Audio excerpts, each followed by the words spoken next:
Hello, good day. This is Emeka Trust. Welcome to the Gospel. So, today I'm going to be talking on seasons. Seasons. So, I want you to understand that in life, God has designed your life to move in seasons. Just the same way we have rainy season, we have dry season, harmattan, we have winter, we have all of them. You understand? So we have different seasons. Your life is in seasons. And even the finances of your life, you want to do businesses, everything is aligned in seasons. Everything aligned in seasons. And I want you to also know that for every season of your life, there's something that God has designed to sustain you for that season. For every season of your life, there's something God has designed to sustain you in that season. In that season. A friend was sharing with me yesterday about how when he graduated and he started teaching in schools, and later he was like, I don't think this is for me. Are you seeing it? And then he decided to go into a clothing business. And this same friend is one that while he was doing his clothing business, I felt this is amazing. Like he was taking good care of himself, he was doing well for himself. And then later on, recently, he told me, and he's a great cook, trust me, this guy is great at cooking. I've tasted his stew, oh Jesus, it's amazing.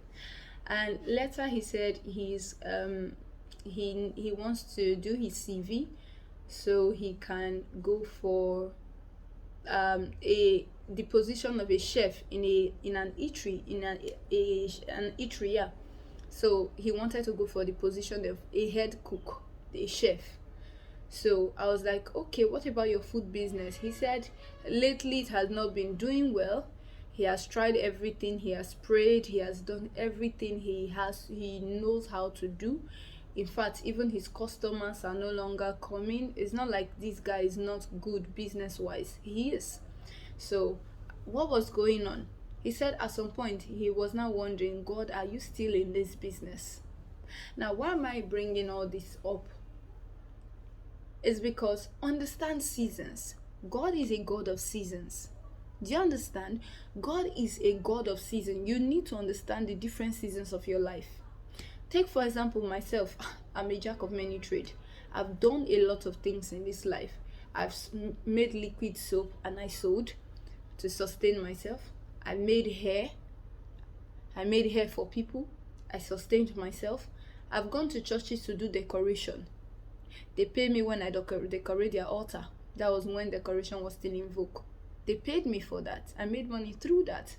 I have served as a caterer. Not really, what do they call it? Is it caterer?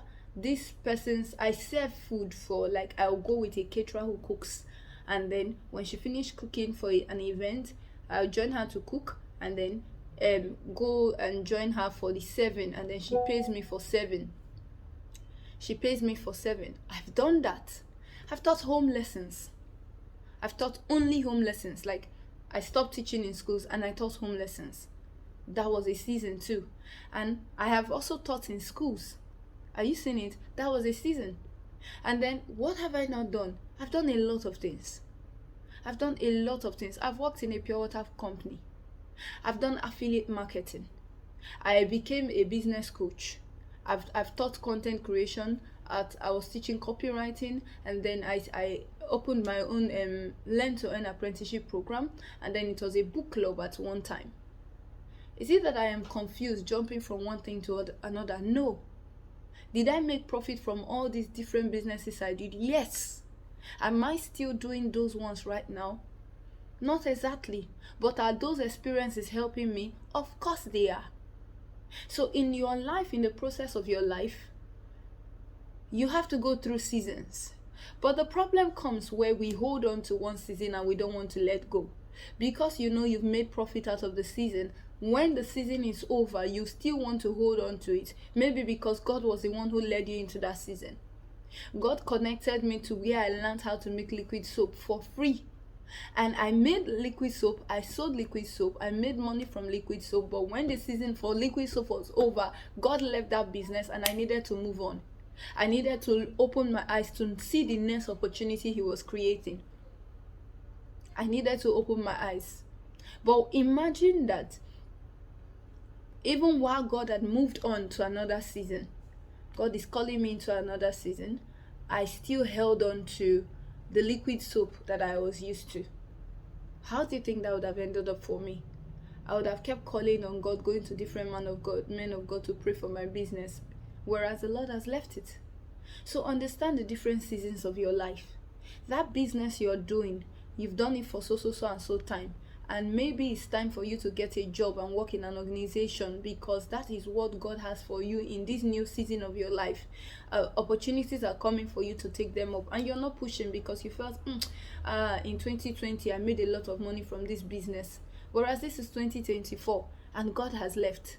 Now look at it. Says that Elisha kept plowing until the mantle fell on him. Am I saying that while you are doing this business, you should be opening your eyes to look for other opportunities? No, that's not what I'm saying. Elijah kept plowing. He didn't think of any mantle falling on him. He didn't even know that he had ministry in line for him. But he kept doing what he was doing and being perfect in it consistently until the next door opened.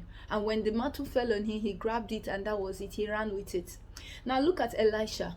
Take for example, imagine at some point it was a widow that fed him. The next thing, it was also at another point it was the raven that fed him. Now imagine that this Elijah kept holding on to that raven. This raven, I'm going to wait. Even when God said move, he kept waiting. No, raven, where are you? Bring food. Or he held the raven. If you don't, it's me and you today. Or he remained in the widow's house and he refused to leave when God said time up. How do you think it would have ended up for him? So understand when to move. Understand when to move until God takes you to that place where He wants you to remain permanently. Life is a process. Life is a process. Every process has something it contributes to your life, to your growth, to your personality, to that original purpose God has for you. Every single one of them. I understand different business structures. I understand organization structures because of the different things I have done. I understand how to sell, and see, I did affiliate marketing, but I got more than affiliate marketing. I got more than the cash I got from affiliate marketing because I learned copywriting. I learned content creation. I learned video editing. I learned so many skills, how to design on Canva. Do you understand? So all these skills are part of what makes the next phase of your life easy, because it's like a preparing stage. It's like a training stage for you. But don't hold on to that thing when God has moved. Know when to move, and move when He's saying it's time. Move. Time up. Know when to move. That's the most important thing. And always pray, Lord, help me not to miss the next opportunity you have for me. Help me to be discerning, to know when you have left. Do you understand? Help me to be discerning, to know where you are leading me to. And be ready to submit to the leading, so that when He says go, you are not dragging your feet. You are ready to move at any point in time. So, but you need to be prayerful. You need to be prayerful. You need to know when God has. But if it's something that relates to your passion, there are some that will stay with you for life. Take for example, I sing. I go from places to places to sing. I do voice recording in studios for people. Are you saying it? That one will remain with me for life. But look at my pastor in church. He said he used to be a singer. So you see that it's not it doesn't work. God does not work one pattern with everybody. So he said he was a keyboardist. He plays instruments. He sings. And it was a strong passion until God said, my son, I've been feeding you for a long time. It's time for you to feed others. And then he became a pastor. Does he still sing? Not like before, but he still enjoys music. So follow God as He's moving you. Don't be so stagnant. Don't be too stubborn to want to hold on when God has left. Know when the glory has departed. Know when to follow after God. Know when the door is open. Know when the door has been shut. And move as He's moving. I pray God grant you understanding in the name of Jesus. And I pray that as many of you that are struggling with any form, any season of your life, that God will step in for you and guide your path. You will turn to your left and your right, and you'll find Him there in the name of Jesus. May the Lord order your step and grant you wisdom to be able to follow divine direction, that you be discerning to see the next opportunity that He has created for you in the name of Jesus. God bless you. Thank you. Once again, my name is Emekara Trust, and this is the Gospel. Do well to subscribe and share if you found this helpful. Have a nice day.